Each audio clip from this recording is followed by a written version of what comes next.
Hey, David. Good to see you. This week on the Brody File, Mike Huckabee is with us, and he's weighing in on Russia's Ukrainian takeover. Putin is not a guy who cares what we think. Also, the Paul Ryan budget. Do his cuts to federal programs mean that he's just a big old meanie? He frames the debate with Catholic compassion for the poor. One of the primary tenets of Catholic social teaching means don't keep people poor, don't make people dependent on government so that they stay stuck in their station in life. And get ready, it's back. Amber Strong and Pop Political catch up with the movie executive Rick Santorum this week, and he's talking family-friendly flicks. Hollywood, they'll do biblical movies, but they don't do movies of how the Bible applies to the world today. Wow, what a show! I need to call my mom. The Brody File, on the air across America, next.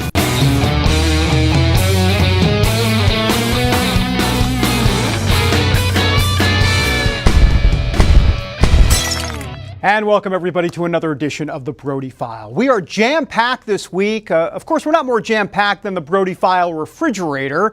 That is always stocked and ready to go at a moment's notice. This week, though, Mike Huckabee is ready to go one-on-one with the Brody File. The former governor, always an informative and entertaining interview. This week, we're talking about evangelicals, social issues, and the direction of the GOP. But we start with Huckabee's take on Vladimir Putin and Russia's moves in the Ukraine.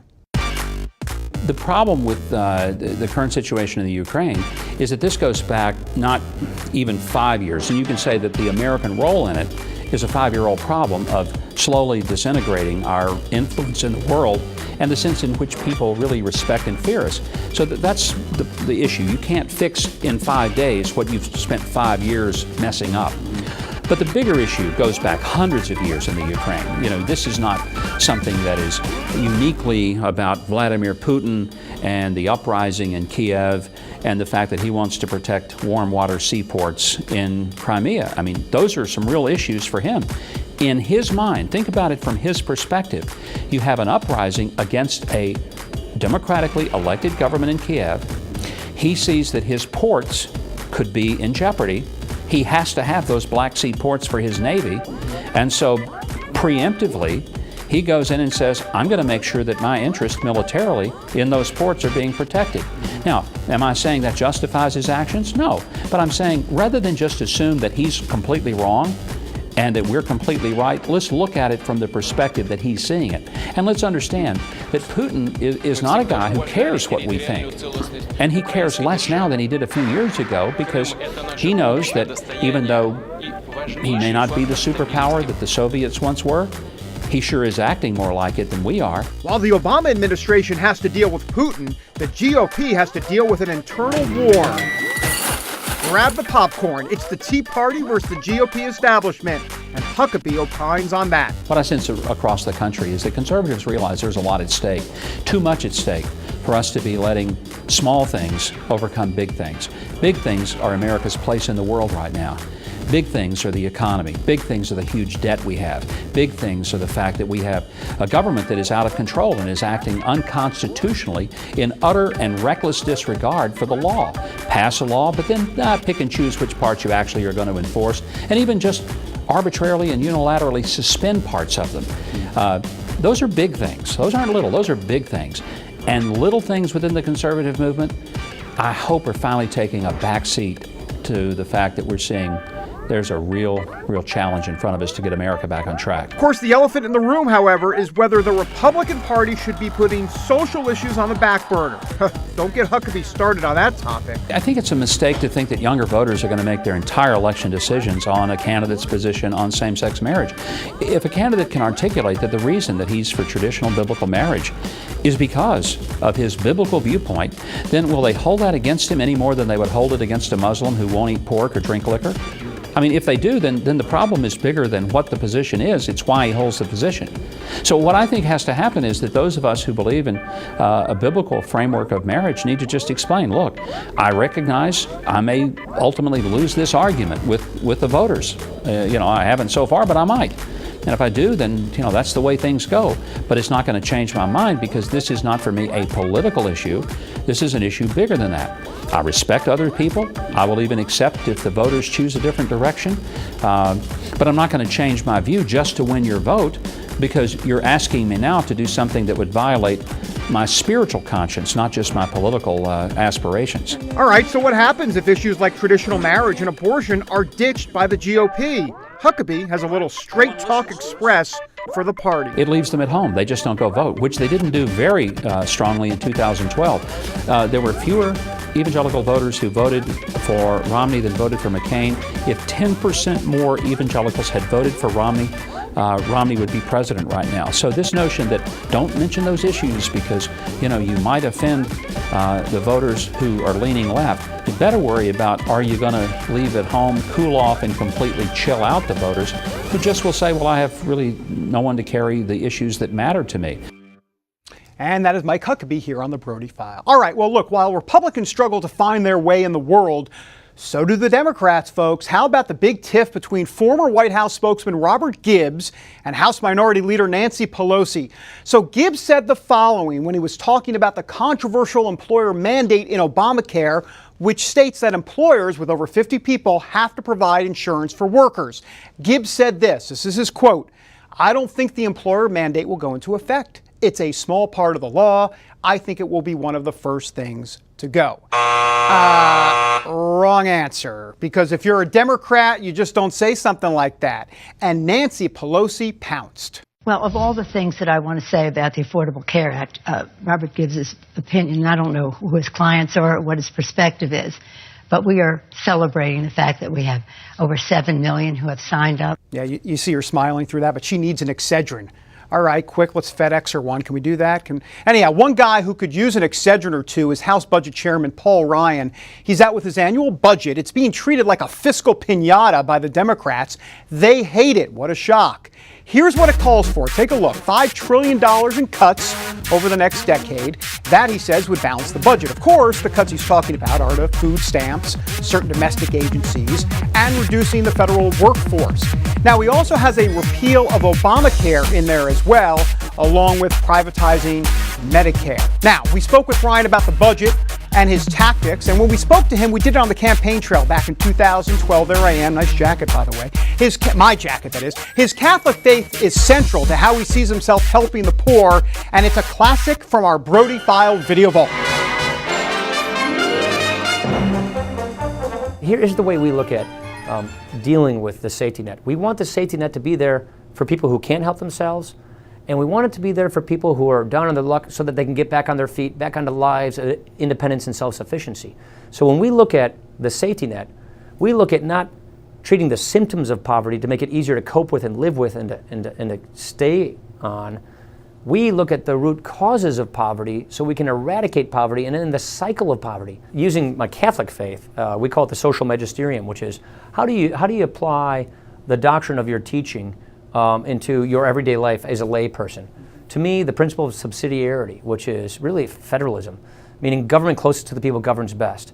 Having a civil society of the principle of solidarity where we, through our civic organizations, through our churches, through our charities, through all of our different groups where we interact with people as a community, that's how we advance the common good, by not having big government crowd out civil society, but by having enough space in our communities so that we can interact with each other and take care of people who are down and out in our communities.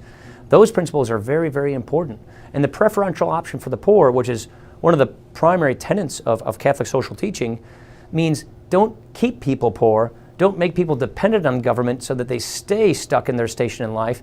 Help people get out of poverty onto life of independence. All right, when we come back, President Obama's move to give the global community control over the internet. Say what? Jenny in the B Block, break it down, and she also breaks down. Anyhow, she's all back next. You had a grandpa named Pop, right? They died when I was your age. I saw him in heaven. What if an ordinary boy Is this him? That's Pop. Your son had a near-death experience. discovered the answer to life's most extraordinary question? Do you think my son went to heaven? He told me everything was all right. Based on the incredible true story. We all want to be supportive. I want to believe him. But everything he talks about is impossible. Will you believe? You saw heaven? It's beautiful. Heaven is for real. See it this Easter. Rated PG. Hi, I'm Wayne Allen Root, former presidential candidate, conservative national media personality, best-selling author, and true blue patriot. I call what we're living in today the Great Depression 2. More Americans now receive government entitlements than work full-time. The typical family earns less today than in 1989.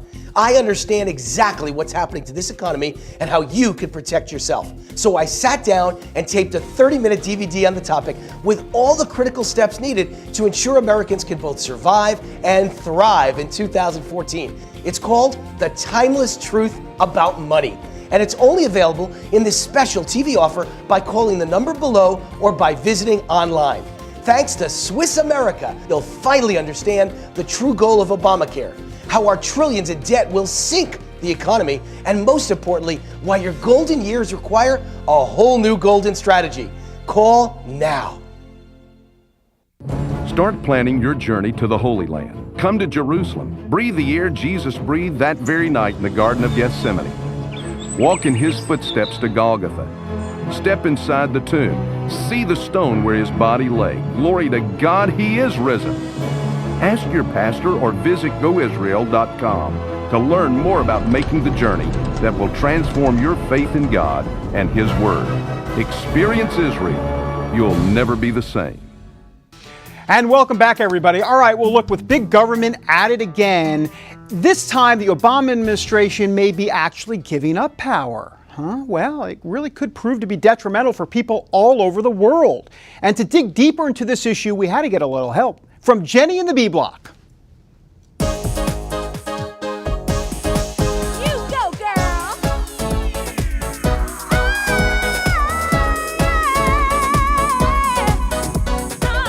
David, you know, the U.S., with or without the help of Al Gore, invented the internet as a military function. Since it's been a commercial entity, the U.S. Department of Commerce has managed internet traffic and assigned website addresses. But now the Obama administration wants to hand over the keys to a multinational organization, a move that many fear will muzzle free speech around the world.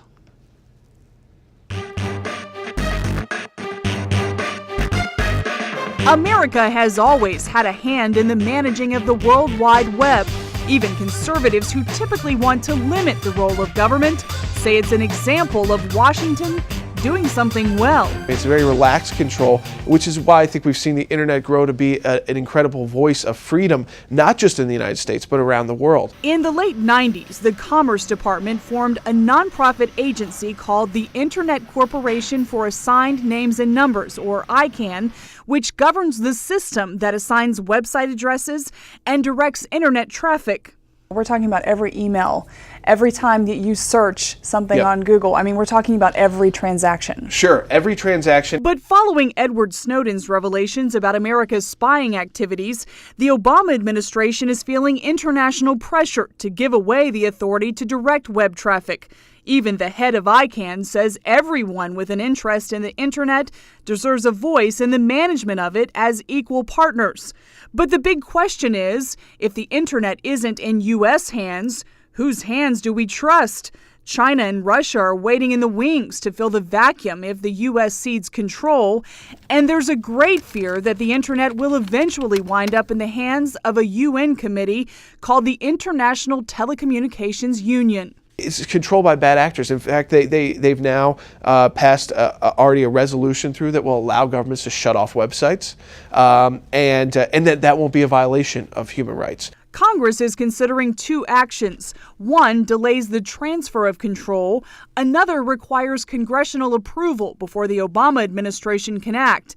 And there's bipartisan concern. Even former President Bill Clinton thinks the administration's plans are a bad idea. A lot of people who've been trying to take this authority away from the United States wanted to do it for the sole purpose of cracking down on internet freedom and limiting it and having governments protect their backsides instead of empower their people.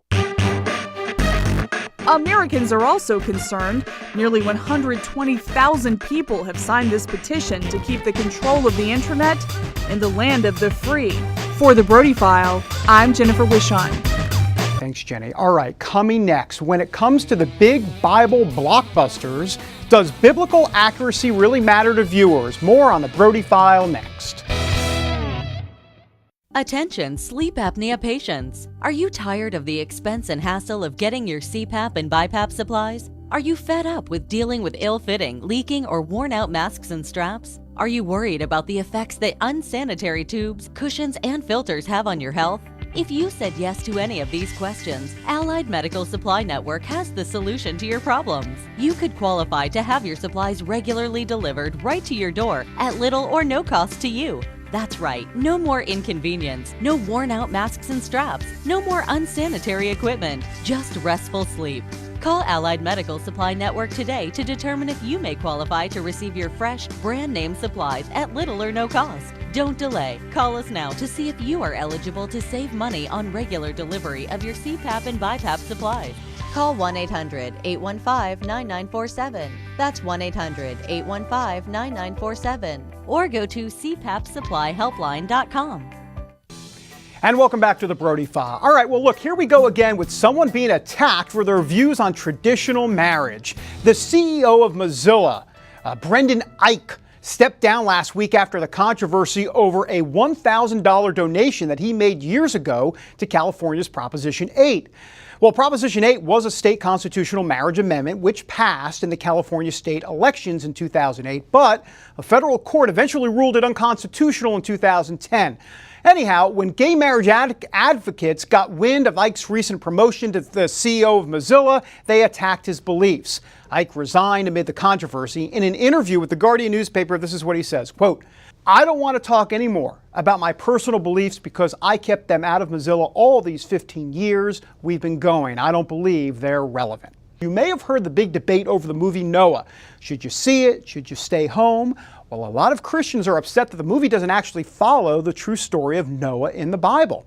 Bible Gateway conducted a poll this week when Noah hit theaters. They found out that 60% of people actually do want Hollywood adaptations to stick closely to the scriptures. Another 28% said Bible stories are a good fit for the big screen, and it's okay for them to take some artistic license. And just 10% said Bible stories really need to be kept off the big screen. All right, when we come back, a spoof of Vladimir Putin between Sarah Palin and late night host Jimmy Fallon. What's that all about? That story next. Announcing an important breakthrough in healthcare that can benefit everyone. If you or anyone you love needs affordable health insurance, regardless of a pre-existing medical condition, call Quick Insurance 123 today and get the immediate relief you deserve. Quick Insurance 123 was created to provide affordable health insurance to all uninsured Americans, with or without pre-existing conditions. This is not a discount card. This is a real insurance program that lets you choose from many affordable health plans, with access to doctors, hospitals, emergency services, and more. So call the number on your screen now and get the health coverage you need just for calling. As a special bonus, we'll send you a free prescription savings card that could save you up to 85% on your prescriptions. That's right, you could save up to 85% on your prescriptions just for calling. Call Quick Insurance 123 to find out how you can get affordable health insurance and receive your free prescription savings card just for calling. Don't wait. Getting a free quote is as easy as 1, 2, 3. Call today. And welcome back. So we're mixing the latest in political news and pop culture. Amber Strong back with another edition of Poplitical.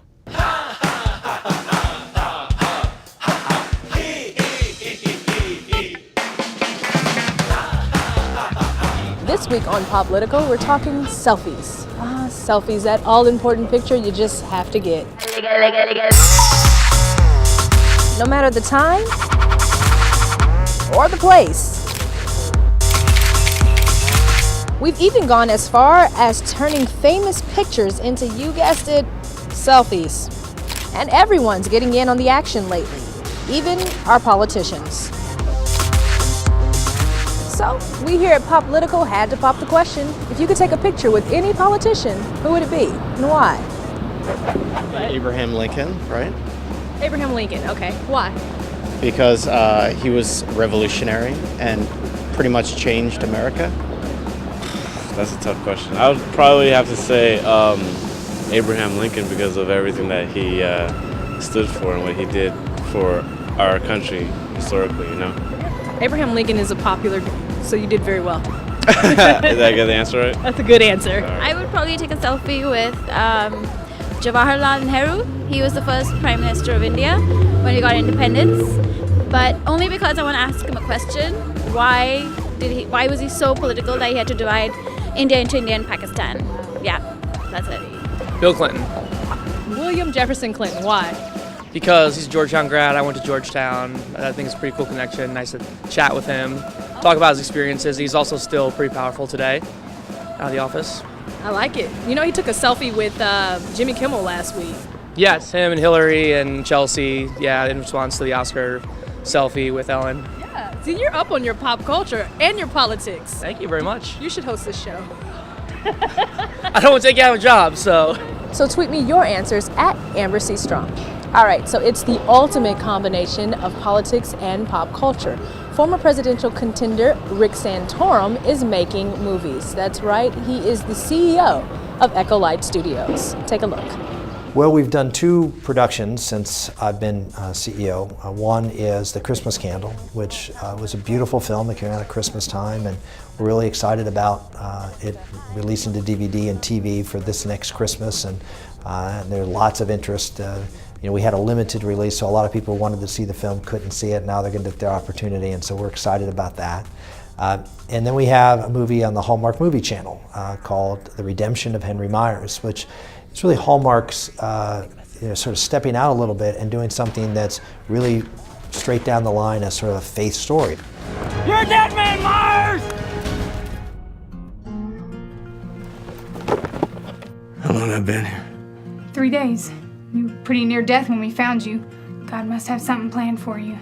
Now, if we could only figure out how to get Santorum to cast me in his next movie, or take a selfie with me, either one would work. Be sure to pick up your copy of his latest film, The Redemption of Henry Myers, in stores on June 10th. That's it for this week's Pop Political. David, back to you.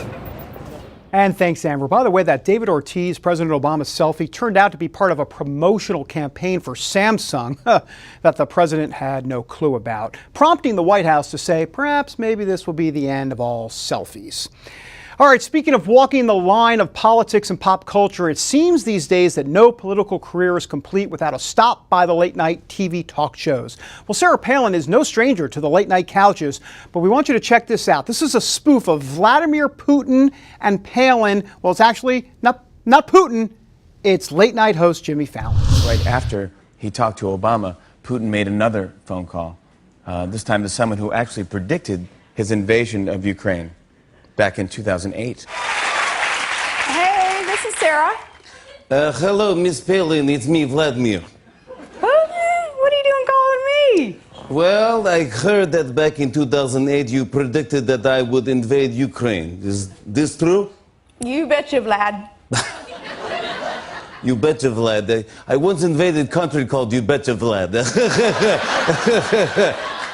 My advice to you would be, you get those troops out of Ukraine right now. Whoa, hey, Captain Buzzkill. It was a joke. But seriously, I could have used your predicting powers in Office March Madness pool. My bracket's totally busted. How's your bracket doing? Oh, thanks for asking. Bracket's good. You know, he's going to be 6 this month. Sarah Palin poking fun at herself. She really has a knack for those type of comedy bits. You know, maybe she's found her calling. Anyhow, this all leads us to this week's Brody File commentary. All right, look, here's a straight-up question for you. Is Sarah Palin relevant? The answer is a bit complicated. Is she taken seriously as a politician by the mainstream media? No. But do they still pay attention to her every move? You betcha. So why is that exactly? Well, yes, part of it has to do with the fact that there is a certain carnival atmosphere surrounding how she goes about her business. As you can see, she's playing the flute there. I mean, she knows how to command an audience and entertain, but let's not forget for a moment that she still has a robust, dedicated following. And I'm not just talking about her millions of followers on Facebook and Twitter. I'm talking about how in certain congressional districts in the country, her word matters. Because an endorsement from Sarah Palin can make a difference for a candidate in a tight race. Also, let's be totally truthful here. As much as the mainstream media can't stand her, they listen to what she has to say. She has a megaphone. Liberals might call that a bit scary, but Palin has the power really to help shape the political conversation in America. And that's the dirty little secret liberals would rather not hear, but it is the truth. Back in a moment with an Oy Vey moment of the week that you just can't sugarcoat. Do you have an idea for an invention or a new product? Brian and Alice Jagosh, the inventors of the halftime drill driver, did. They invented a power drill attachment that lets you drill, flip, and drive in seconds. Brian and Alice licensed their invention to the company that brought you the Snuggie, and it's now selling in major retailers nationwide. Look for the Invent Help Caveman on the package. If you have an invention that you would like to try to patent and submit to companies for possible review and want free information on how InventHelp may be able to assist you, call now. InventHelp is America's largest inventor service company with sales offices in more than 60 cities nationwide. Call InventHelp today for free information. Our clients made a financial gain with their invention, but this is just their individual result. Brian and Alice's experience is not typical, as only a very small number of inventions are licensed or sold in stores. For your free inventors information, call 1-800-559-8567. That's 1-800-559-8567. If you had a choice between going bald and a full head of hair, which would you choose? Advances in medical science have resulted in the world's first and only permanent solution to hair loss. Yes! You wash it, you cut it. It's your own real, naturally growing hair. When it comes to hair restoration, no one in the world has more experience than Bosley. The results look completely natural and are affordable on nearly any budget. But the entire process can't be explained in 60 brief seconds. So to find out more about this clinically proven and permanent solution to hair loss, call now to receive your free no-obligation information kit. It'll answer all of your questions about hair loss and hair restoration. Plus, we'll also send you this $250 gift certificate just for calling. Every day you wait, you're losing more hair. So don't put it off any longer. You owe it to yourself to find out the facts. Choose hair. Choose Bosley. Call 800-868-9957. That's 800-868-9957. And we're back on the Brody File. Here's a question for you. Do you always know where you are? You know, the Brody File isn't always so sure where we are. And neither is Senator Dan Coats, because he is the star of this week's Oy Vey Moment of the Week.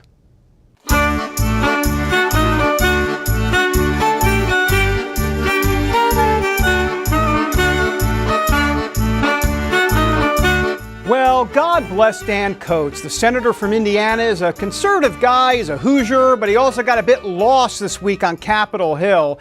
He attended a hearing on the Hill for over an hour, and then, he was at the wrong hearing. Watch one of his aides slip him a note about the mix-up. Locations, personnel, etc.